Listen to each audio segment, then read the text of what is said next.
বিসমিল্লাহির রহমানির রহিম। আসসালামু আলাইকুম প্রিয় ভিউয়ার্স। আশা করি মহান আল্লাহর রহমতে যে যেখানে আছেন, ভালো আছেন, সুস্থ আছেন।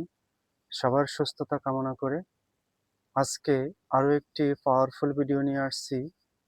বিদেশ বা দেশ থেকে যেকোনো নারী বা পুরুষকে, আপনার ভালোবাসার মানুষকে অথবা আপনার ছেলে-মেয়েকে হাজির করা ২৪ ঘন্টার মধ্যে সম্পূর্ণ পরীক্ষিত ইসলামিক একটি ইসমে।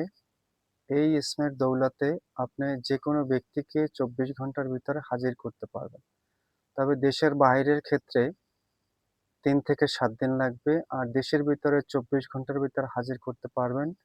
যদি ওই স্বয়ং আল্লাহ তাআলা চান, তাহলে ইনশাআল্লাহ আপনি হাজির হয়ে যাবেন। এটা আমার নিজ পরীক্ষিত, আর এটা যেকোনো ব্যক্তি করতে পারবেন ইনশাআল্লাহ। তাই সবার কাছে অনুরোধ থাকবে, সম্পূর্ণ ভিডিও দেখবেন। যদি ভালো লাগে চ্যানেলটি সাবস্ক্রাইব করবেন, লাইক করবেন। ভালো লাগবে না স্কিপ করে বেরিয়ে যাবেন। যারা এই বশীকরণ কাজটি করবেন তারা তাদের কাছে একটাই অনুরোধ, সম্পূর্ণ কথাগুলো শুনবেন, তারপরে কাজটি করবেন। অনুমতি দেয়া থাকবে। কোনো ব্যক্তির অনুমতি নিতে হবে না, শুধু আপনারা করবেন। আর অবশ্যই কাজ করার আগে যারা মুসলিম আছেন ২ রাকাত নফল নামাজ পড়ে নিবেন। আর যারা সনাতন ধর্মে, অন্যান্য ধর্মের অবলম্বী আছেন, যারা যে ধর্ম পালন করেন, অবশ্যই আপনি আপনার ধর্মের প্রতি সহানুভূতি রেখে তারপর কাজটি করবেন। আশা করি সবাই বুঝতে পারছেন। মূল মন্ত্রটা আগে প্রথম শুরুতে ইসমেটা দেখেন। আমি সম্পূর্ণ নিয়ম ইসমে দিয়ে দেব। আপনাদের শুধু ধৈর্য ধারণ করে দেখবেন। সম্পূর্ণ নিয়ম এবং ইসমে কিভাবে করবেন সম্পূর্ণ বলে দেব। দয়া করে সম্পূর্ণ ভিডিও দেখবেন। শুরু থেকে ইসমেটা দেখেন। ইসমেটা দেওয়ার পরে আমি কিভাবে কাজে খাটাবেন আমি সম্পূর্ণ বলে দিচ্ছি। সবাই ধৈর্য ধারণ করে ভিডিওটি দেখবেন। যদি ভালো লাগে, ভালো লাগবে না বেরিয়ে যাবেন। যে কোনো নারী বা পুরুষকে, এমনকি আপনার ছেলে চলে গেছে বা মেয়ে চলে গেছে, আপনার বাড়ির যে কোনো ব্যক্তি চলে গেছে, তাকে আপনি টেনে আনতে পারবেন ওই আল্লাহর রহমতে, এই ইসমের দৌলতে। এই ইসমও এমন একটা ইসমে যে এই ইসমের বরকতে আপনি যে কোনো ব্যক্তিকে টেনে আনতে পারবেন। এটা স্বয়ং পরীক্ষিত। তবে এই কাজগুলি বেশি হবে যারা দিনদার, যারা আল্লাহর উপরে ভরসা করে, যারা ৫ ওয়াক্ত নামাজ পড়ে। আবার কেউ ভুল বুঝিয়েন না। যারা ৫ ওয়াক্ত নামাজ পড়ে, যারা আল্লাহর উপরে সর্বদা ভরসা করে, আল্লাহ ছাড়া কাউকে কোনোদিন শরিক করে না, তাদের কাজটা খুব দ্রুত হবে। আর যারা একটু আল্লাহর উপর ভরসা না করে, তারা ভরসা করে আল্লাহর উপরে চেয়ে করতে হবে, তাহলেই হবে। নিয়মটা হলো যেকোনো শনি মঙ্গলবার আপনি কেবলামুখী হয়ে নামাজের পাটে লেসে বসবেন। অবশ্যই ধূপকাঠি মোম ধরায় বসবেন। বসে প্রথমে দুরূদে ইব্রাহিম ৭ বার পাঠ করবেন। দুরূদে ইব্রাহিম ৭ বার পাঠ করবেন। আর যাকে আপনি ফিরিয়ে আনতে চান তার নাম, তার বাবার নাম লিখে আপনার কাগজটা আপনার সামনে রাখবেন। তারপরে দুরূদে ইব্রাহিম ৭ বার পড়লেন। তারপরে এই ছোট ইসমেটি ২ লাইনের একেবারে ছোট, আপনি ১০০১ বার পড়তে হবে। তবজি হাতে নিয়ে ১০০১ বার পড়বেন। পড়ার পরে ইয়া জামিউ পড়বেন ১০০ বার। পড়ে তারপরে ৭ বার আবার দুরূদ শরীফ পড়বেন। দুরূদ ইব্রাহিম আবার ৭ বার পাঠ করবেন। পাঠ করার পরে আল্লাহর কাছে আপনার ২ হাত তুলে প্রার্থনা করতে হবে যে, হে আল্লাহ, আমার ছেলে অথবা মেয়ে অথবা আমার ভালোবাসার মানুষ অথবা আমার স্বামী চলে গেছে বা আমার বউ চলে গেছে, তাকে তুমি আমার কাছে এনে দাও। একেবারে চোখে জল এনে আল্লাহর কাছে প্রার্থনা করতে হবে এমনভাবে যেন সে আপনাকে টেনে এনে দেয়।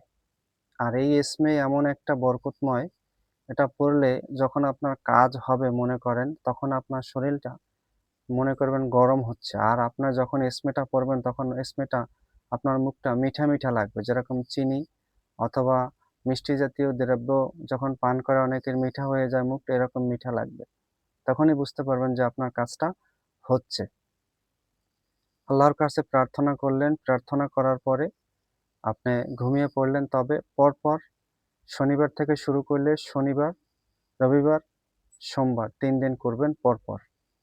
আর যদি মঙ্গলবার থেকে শুরু করেন, মঙ্গল, বুধ, বৃহস্পতি ৩ দিন পরপর করবেন।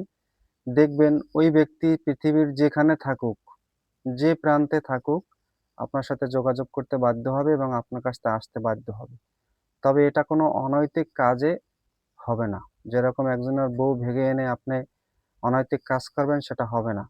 শরিয়ত মোতাবেক সামাজিকভাবে আল্লাহর কাছে যেটা গ্রহণযোগ্য সেটাই কিন্তু হবে। কোনো অনৈতিক কাজ কিন্তু হবে না। ভালো করে সবাই শুনিয়েন। আমি সম্পূর্ণ নিয়ম এবং এসমে সবকিছু দিয়ে দেব। আপনারা এখান থেকে করবেন। আর একটা কথা মনে রাখবেন, যখনই কাজটা করবেন আপনার শরীরটা অবশ্যই বন্ধ করে নিবেন। দুষ্ট জিন আপনার ক্ষতি করতে পারে। শরীর বন্ধের অনেকগুলো মন্ত্র আমার চ্যানেলে দেয়া আছে। সেগুলো দিয়ে বন্ধ করবেন। আর যদি তা না হয় ৩ কুল অথবা ৪ কুল পরে আপনার শরীরটা বন্ধ করে নিবেন। আতাল কুরসি একবার পড়ে নিবেন, ৩ কুল পরে নিবেন, শরীরটা বন্ধ করে এই ডান হাতের ছোট আঙুলটা একটু কামড় দিয়ে নিবেন, অথবা সাদত আঙ্গুলে পরে ফু দিয়ে মাথাটা এখান থেকে শুরু করে একটা ঘুরি দিয়ে নিবেন। তাহলে আপনার ফুল শরীরটা বন্ধ থাকবে। আপনার কোনো দুষ্ট জিন ক্ষতি করতে পারবে না। কারণ এই স্প্রেটা পড়লে, এমন একটা স্প্রে, এটা পড়লে আপনার জিনেদের খুব উঠে যায়, তখন আপনার ক্ষতি করার চেষ্টা করবে, তখন আপনার কাজটা করতে দিবে না। আমি নিয়মটা আরেকবার বলছি, যে কোনো শনিবার অথবা মঙ্গলবার কেবলামুখী হয়ে বসবেন। অবশ্যই কাজটা রাত্রে করবেন, দিনে না। দিনে করলে ভোর ৫টা থেকে ১০টার ভিতরে, আর রাত্রে যদি ৯টার পরে করেন তাহলে সবচাইতে ভালো হয়। বশীকরণ কাজ ২ টাইমে হয়। কেবলামুখী হয়ে বসবেন যে কোনো শনি মঙ্গলবার, টাইম রাত্রে অথবা ভোরে নামাজের পরে। ধূপকাঠি ধরাবেন, মোম ধরাবেন, তারপরে দুরূদ ইব্রাহিম ৭ বার পাঠ করবেন, তারপরে ইসমেটা ১০০০ একবার পাঠ করবেন, ছোট একেবারে।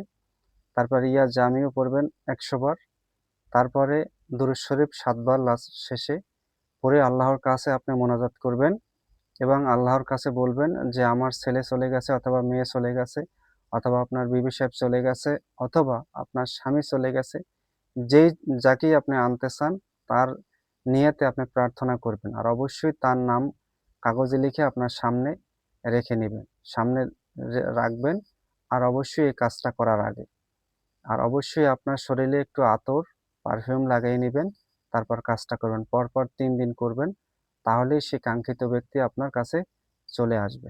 আশা করি সবাই বুঝতে পারছেন। ভালো থাকবেন, সুস্থ থাকবেন। ভিডিওর কোনো অংশ যদি আপনি না বুঝে থাকেন অবশ্যই কমেন্ট করবেন। আজ এই পর্যন্তই। আসসালামু আলাইকুম ওয়া রাহমাতুল্লাহ।